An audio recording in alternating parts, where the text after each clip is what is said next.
आप सभी वीडियो देखने वाले को नमस्कार। हमारे चैनल फैक्ट्स विद MKY में आपका स्वागत है। हमारे पूर्वज लोग आसानी पूर्वक 100 वर्ष तक जीवित रह लेते थे, परंतु आज के ज़माने में 60 से 70 वर्ष तक की आयु तक जीवित रहना भी काफ़ी ज़्यादा माना जाता है। उनमें से जो भी लोग अच्छे होते हैं और अच्छे कर्म करते हैं, वे लोग तो कम आयु में इस संसार को छोड़कर परम लोक को चले जाते हैं। और आप लोगों ने यह भी सुना होगा कि वो आदमी बहुत भला इंसान था, लेकिन भगवान ने उसे बहुत जल्दी अपने पास बुला लिया। किंतु दुष्ट पापी लोग अभी तक जीवित हैं। इसे जल्दी मौत क्यों नहीं आती? तो क्या कारण है कि अच्छे और भले लोगों की मृत्यु जल्दी हो जाती है तथा बुरे, दुष्ट और अधर्मी लोग लंबा जीवन जीते रहते हैं? आज की वीडियो में हम इसी प्रश्न का उत्तर खोजने का प्रयास करेंगे। तो संपूर्ण जानकारी के लिए वीडियो के अंत तक हमारे साथ बने रहिए। हमारे पौराणिक ग्रंथों जैसे कि गरुड़ पुराण के अनुसार किसी इंसान के जन्म के पूर्व ही यह निर्धारित हो जाता है कि उसका जन्म कब होगा और कहाँ होगा, वह किस माता पिता की संतान बनेगा, किस कन्या से उसका विवाह होगा तथा उसकी मृत्यु कब, कैसे और कहाँ होगी। संसार के सभी धर्मों के अनुसार मृत्यु को अटल सत्य माना गया है और प्रकृति के नियम के अनुसार जो पैदा हुआ है उसे मरना भी अवश्य पड़ता है।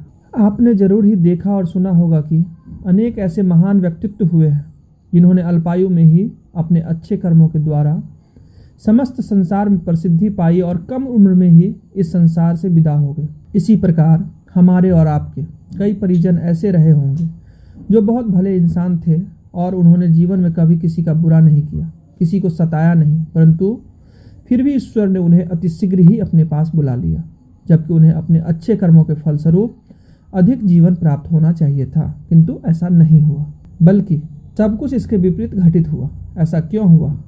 आइए इस बात को समझते हैं। आपने पौराणिक कथाओं में अवश्य सुना होगा कि जब कोई ऋषि मुनि किसी देवता या अप्सरा पर क्रोधित हो जाते थे तो उस देवता या अप्सरा को दंड स्वरूप मृत्यु लोक अथवा पृथ्वी लोक पर जन्म के लिए भेज दिया जाता था और कई वर्षों तक उनका उद्धार नहीं हो पाता था। इसका तात्पर्य यह है कि पृथ्वी लोक देवताओं और अप्सराओं के लिए ऐसा भयानक स्थान था जहां उन्हें केवल दंड भोगने के लिए भेजा जाता था। श्राप मिलने पर वे गिड़गिड़ाकर प्रार्थना करते थे कि मुझसे भूल हो गई है, कृपया मुझे क्षमा कर दीजिए, मुझे उद्धार का उपाय बता दीजिए। इसके अतिरिक्त मृत्यु लोक अर्थात पृथ्वी लोक का दूसरा पहलू यह भी है कि यहाँ पर कई देवताओं ने अवतार लिए हैं और दुष्टों तथा पापियों का विनाश करके सज्जनों का कल्याण भी किया है। कहने का तात्पर्य यह है कि मृत्यु लोक समस्त ब्रह्मांड में न तो अच्छा स्थान है और न ही बुरा। इसे एक प्रकार से आप कर्म भूमि कह सकते हैं, जहाँ पर कर्मों के अनुरूप ही आगे की यात्रा तय होती है। परंतु इस मृत्यु लोक पर जब इंसान जन्म लेता है तो इस लोक की मोह माया उसे अपनी जाल में फंसा लेती है, जिसके कारण यह लोक हमें बहुत प्रिय लगने लगता है और हमें इस लोक में रहने वाले इंसानों से प्रेम तथा मोह हो जाता है। इसलिए हम इस लोक को छोड़कर कभी जाना नहीं चाहते। यदि हमारा कोई प्रियजन भी इस लोक को छोड़कर चला जाता है तो हमें अत्यधिक दुख होता है। जब कोई इंसान मृत्यु को प्राप्त करता है तो उसकी जीवात्मा यमदेव के पास जाती है, जहां उसके अच्छे और बुरे कर्मों का लेखा जोखा होता है। यदि किसी जीवात्मा ने पृथ्वी लोक पर जीवित रहते हुए बुरे कर्म किए हों और अन्य इंसानों प्राणियों को सताया है तो उसे अगला जन्म प्राप्त होता है तथा पूर्व जन्म में उसके द्वारा सताए गए सभी लोगों का उसे हिसाब किताब चुकाना पड़ता है। किसी कारण से उस जीवात्मा को लंबे जीवन काल का मौका दिया जाता है। यदि किसी जीवात्मा ने पूर्व जन्म में अच्छे कर्म किए होते हैं तथा बुरे कर्म किसी कारणवश से उसके द्वारा हो जाते हैं तो अगले जीवन काल में उन बुरे कर्मों का हिसाब चुकाने के लिए उसे कम जीवन प्रदान की जाती है। अब इस बात पर भी लोग यह कहेंगे कि अच्छे कर्म करने वालों को लंबी आयु मिलनी चाहिए और बुरे कर्म करने वालों को छोटी आयु मिलनी चाहिए।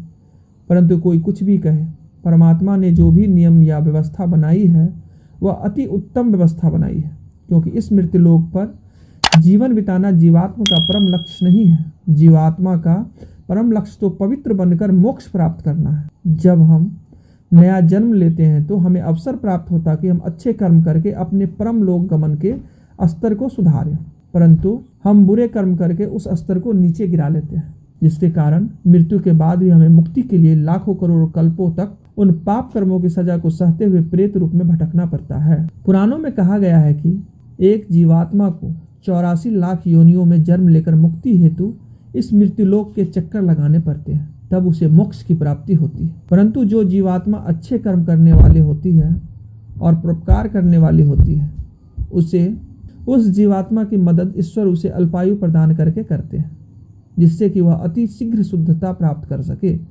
और उसे कुछ जन्मों में ही परम धाम प्राप्त करके मृत्युलोक के कष्टों से छुटकारा मिल सके।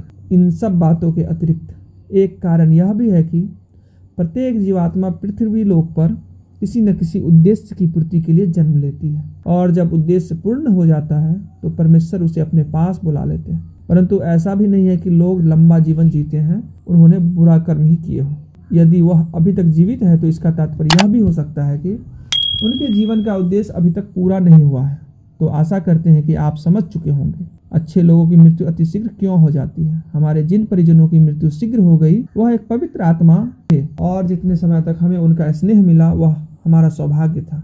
उनके लिए हमें ईश्वर से प्रार्थना करनी चाहिए कि उनकी आत्मा को जल्दी से जल्दी परम धाम की प्राप्ति हो जाए। प्रिय दर्शकों, यह थी हमारी आज का वीडियो।